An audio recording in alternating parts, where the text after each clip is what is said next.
Hi everyone, my name is Lauren Bennett, and my educational giant is Johann Heinrich Pestalozzi. Sorry if I get the wording's kind of confusing and pronunciation. So first, he lived from 1746 to 1827, and he was born in Zurich, Switzerland, so that's why the pronunciations of some things are a little bit tricky. His father died when he was young, which led to his mother raising him for most of his life. He attended the University of Zurich, where he first studied in ministry, which he wanted to become a minister, and because that's what his grandfather, that's what his career was, and so he wanted to follow in his footsteps. But then he switched to law because he became a little bit more interested in politics. But he later quit college to become a farmer. And as a farmer, he tried to create his first school called New Hof for the poor children in the community, but it did not work out. It failed because it was financially unstable, and that was the beginning of how he became the father, what most people call him, the father of modern education. So Johann had contributed very much to education that we know today. He believed in observation. That was one of the key parts of his method of teaching, and he believed students should first observe and try to reason out the answers and not be so focused on facts.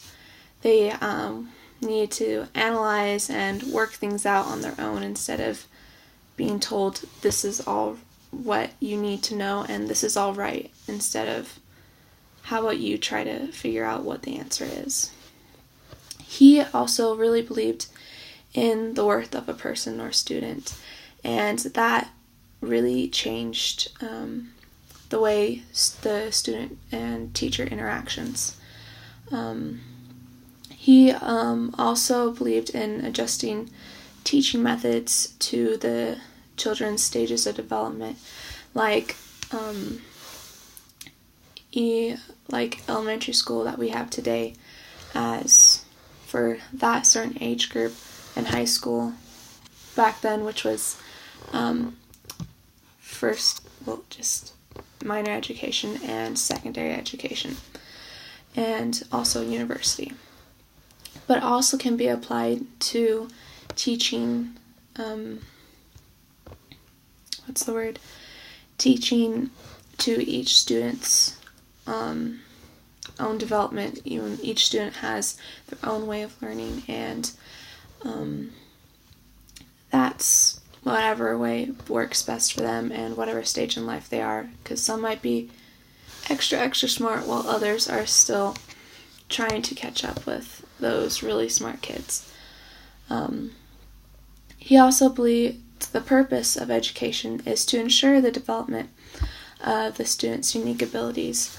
So education was a major thing in trying to bring out those talents, those little talents that each student has, and try to bring forth of what really clicks for them in what they're learning. Like, some people are really good with math, and others aren't so good at math, but they might be really good in history or in the English.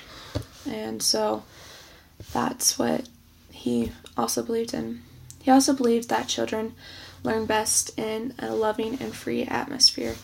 He didn't really believe that students should learn in a really strict,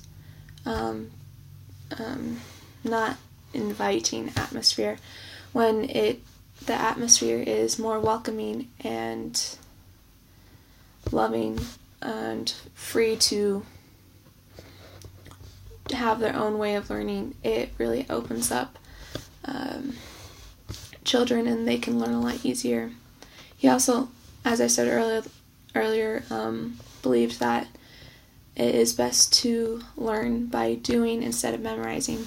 So like we act and practice upon what we've learned, like through projects or presentations like we are for these educational giants. Because memorizing facts, you can forget them easily, and it's not really applying to real life situations.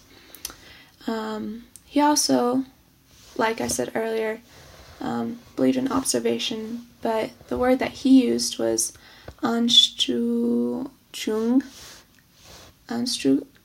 Sorry, it's hard.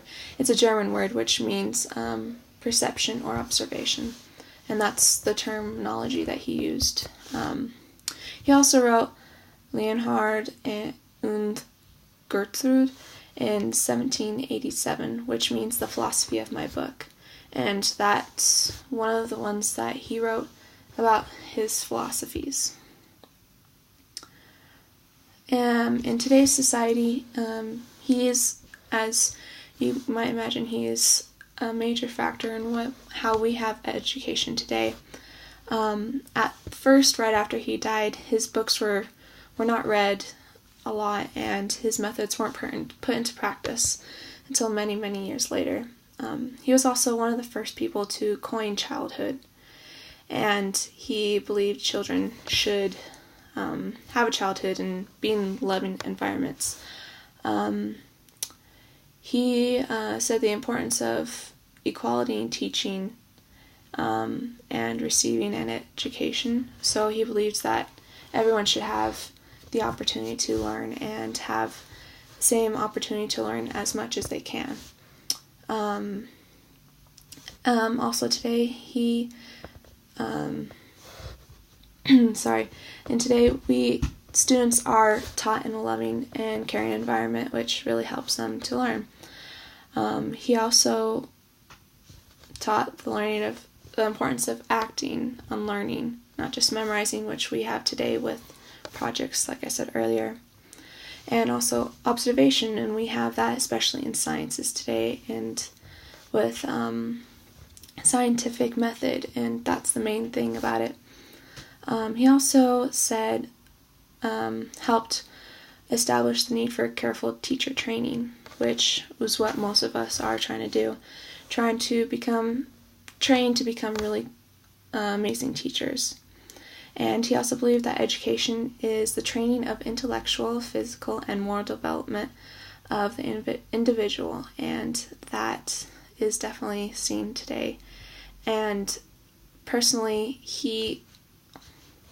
I don't know, but I have definitely gained much from learning about him, and it shows like his ideals really reflect what I believe in about teaching, and his ideals actually have helped me the most in my learning experience. And this is Johann. This is Johann Heinrich Pestalozzi. Yes, thank you.